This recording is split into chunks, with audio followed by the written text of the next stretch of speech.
We have. Oh, hold on. This coming. There we go.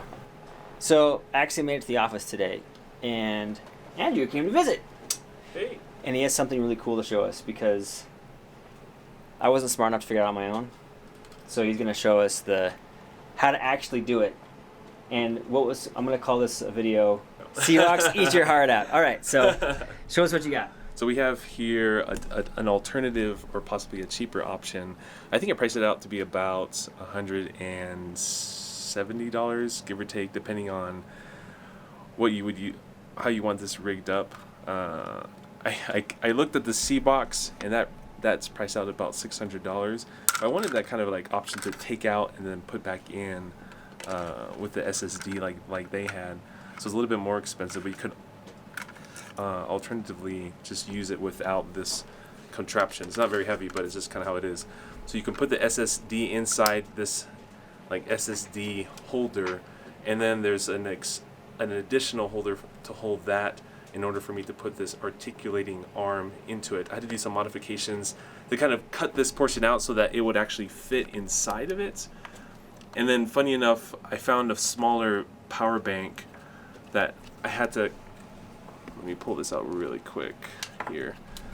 Kind of had to mod that itself, so I had to like cut in the inside. I got some of those at Costco, actually. They're really cheap. I got this from Walmart for like $2. How long does that run you? I haven't tested it, Okay. but it seemed like it can go for quite some time. So 5 volt to the SSD was required. And then alternatively, we had an issue with, where's your other little plug? Which is actually here. This one or this one? Both. Talk about this one. This one was shown online, but had issues with this SATA power, which I think you could essentially solder. You would cut the portion that's on the other end and then solder together a USB connection, but it didn't work. And then my thought is that I don't think it gave enough volts. It wasn't 5 volt. Instead, we found something online. I believe you can get this made in China. This is about $10.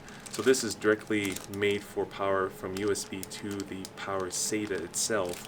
So a little bit cleaner look as well. So, and this is probably preaching to the choir, but on these SSDs you have your you would know more than I, but you have your power side and your data side, and for some reason my power wasn't getting all the way to the drive. I don't know what the data was either because I couldn't get it to be powered. But yeah, I tried that very thing. I tried soldering the USB on the end, didn't work.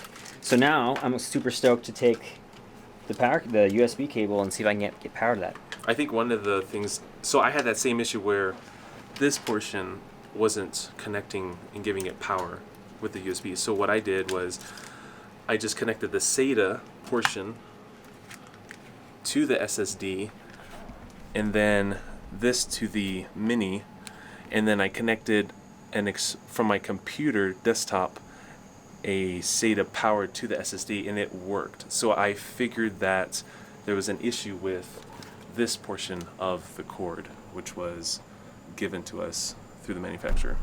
Okay, I don't feel so stupid. All right, so I love the little chassis thing. I love how it hooks on, and then you just stick it on your camera, right? Yep, that's it. So if we take it over here, we have a bunch of stuff on this. Essentially, I got the. Oh, let me pull this out here and turn this around. Essentially, I got a shorter articulating arm. You could use the shoulder. That shoulder kit that Blackmagic gives, it would just connect there and kind of stick towards the back. It kind of hangs out on your battery section. And then on this side, it would then essentially the SATA goes right into your CFast connection. Yeah, would then stick in here. And it works. This side.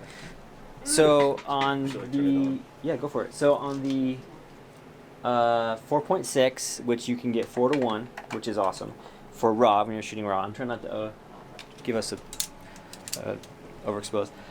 On a 1 terabyte drive, which you have in there, right? You get what you say, like 2 hours? About 2 hours. RAW recording. Right. Correct. That's freaking awesome. Now the other cool thing would be, depending on the project, for me anyway, if it's a small project, I would almost just buy 1 terabyte SSDs, write to it, stick it in a chassis, and then use that just to add it onto, so you don't have to worry about. Because when you're shooting RAW, at least for me, I found it takes forever to transfer the data off because instead of one big file, which the computer just goes, oh, it's a big file, it has to transfer thousands of small files, which the files are small, Right. but it has to compute so many of them that literally it took my 256 CFast card last shoot I did took like 3 hours to dump at lunch, Right. which is kind of pointless. So I did buy an external SSD reader, and you could edit from it. So I used DaVinci Resolve. I stuck the SSD. I took this out and stuck it to the reader to my workstation, and it worked. And that's what I do. I stole my little Shogun one right there. I just stuck my Shogun or SSD into my Shogun thing, and I just edit off that right now as a fast hard drive instead of actually using it to record to. And then overnight, if you wanted to transfer it, then at night you could just transfer over the files for sure. You can show them and see if it works. So there you go. So it's unplugged. Zoom in here, so I'll plug it in. Power's already on. It's giving 5 volts to SSD, and it works. That's 4-to-1 ratio, I believe. 2 hours. For 2 hours. There, but I can Does it?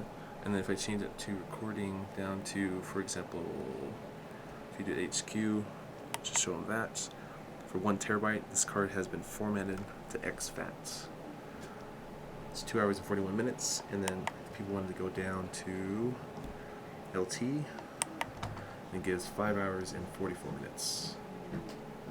This is not bad. Not bad. At that point, if you're shooting 5 hours, you're probably shooting an event, which means you want to slit your wrists. Yeah. No more events. No more event shooting. Weddings. That's super cool. Okay, so just for fun, your setup. So you have the what's it called? The dual NP mount to kind of substitute for a V mount. Yep, that's what I have in here. Just make sure this is locked down. It's kind of a cool little ingenious. Have you blown any? Sorry guys. Have you blown any fuses on this? Because mine. I feel like I've blown a couple fuses on. I'm not sure. Okay. I just recently got this one. What I did have was I had a different version, not the Fodiox. Mm-hmm. I had a different version, which I think was made in China. And when I pushed against the battery, it actually short-circuited and turned it off. Oh, that's always fun. And then I got this one, and this is pretty stuck solid? in there. Yeah, it's pretty solid. I can't remember if I have the Photodiox version or the other version. I may have the other version. And you got yourself your cage going, and then super smart is the Sony tripod. Whatever it's called. I'm trying to remember. The It's like bayonet, not zero bayonet mount. Anyway, plate. whatever that plate's called, I need to invest in one of those That's pretty nice. because it's super convenient. Because there's an issue. Yeah, We're this. at the bottom of the plate. I've never talked about this, but this sucks right here. This is the worst to try and put any kind of slide plate on there. One connection. It's really wiggly. Yeah. All right. Well, now that we've talked for probably 10 minutes, I'm gonna put this down so that people like. I always get comments like, "You talk so much." I know I do. All right. Well, that's pretty cool. I think we're gonna build this. At least I'm gonna try a version that actually works because I'm all about the shooting the raw and not being stuck. That's my favorite part. It's got a little. Yep. And then you could switch it out for continuous recording. So Sure. technically, you could get 2 cables and go 2 SSDs and then just kind of go to town. Right, correct. And these run for CFast were $68, I believe. Yeah, it's not So they're bad. not very expensive. Not very expensive at all. Awesome. So good setup. Well, thanks for showing us your brain inspiration thing. There you go. It's a collaborative effort. What's that called? Eat your heart out, C-Box. Thanks, guys, but no thanks. Okay, it's not quite as like slim and plastic, but I'll take that for instead of $600.